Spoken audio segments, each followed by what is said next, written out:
California has always been a place where anyone with a big idea could change the world. But here's what's happening right now. A handful of tech giants have gained unprecedented control over the next generation of technology, and they're using that power to rewrite the rules in their favor. 70% of Californians want strong laws to regulate AI. Right now, with no regulations in place, 59% think only the ultra-wealthy will benefit from it. They're right to be concerned.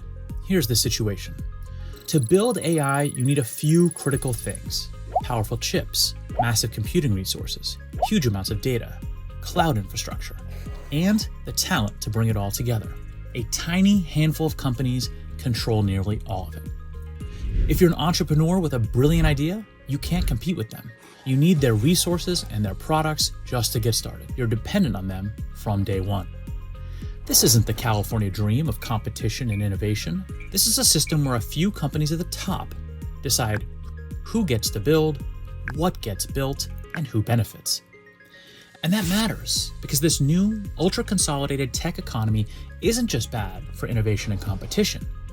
The AI products these companies make affect your paycheck, your grocery bill, your healthcare, and your job security.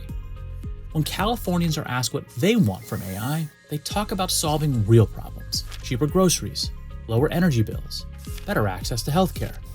But that's not what they're getting.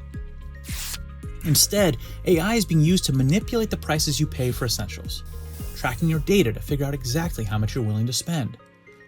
Landlords are using algorithms to collude on rent prices, adding hundreds of dollars a month to what families pay in cities across California.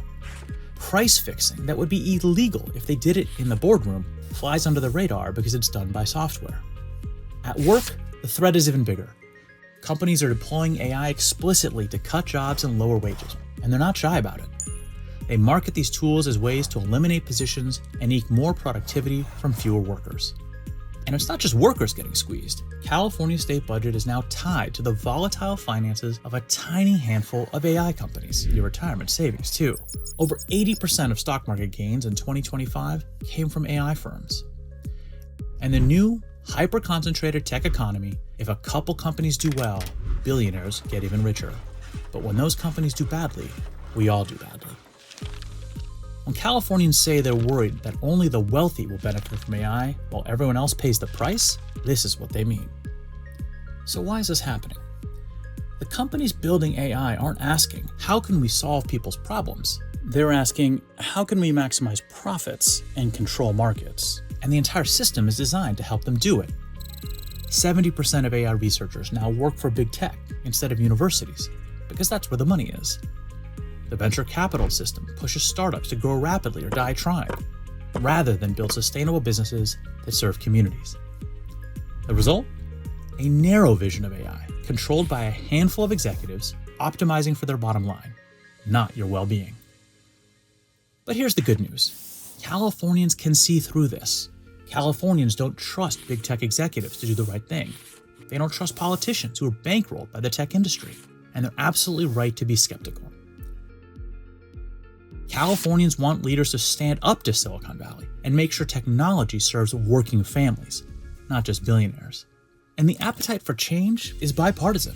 81% of Democrats and 73% of Republicans want strong AI regulation.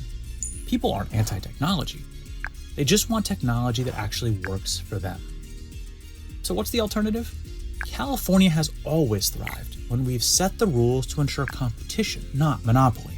In the 1990s, antitrust action against Microsoft created space for new companies to emerge. One of them was a little startup called Google.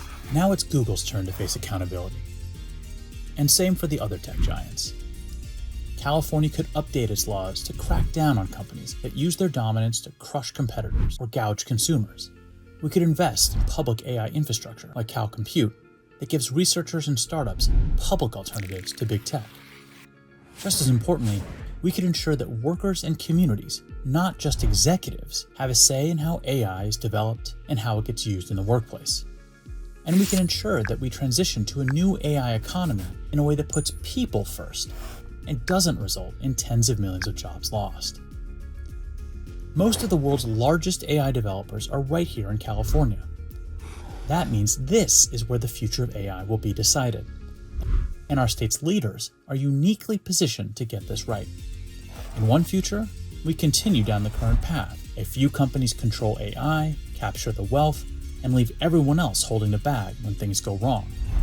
In another future, California remembers what made us great: competition, opportunity, and the belief that innovation should benefit everyone, not just those at the top. The polling is crystal clear. Californians want their leaders to fight for them by choosing the path that benefits all of us. Our question to California leaders: whose side are you on?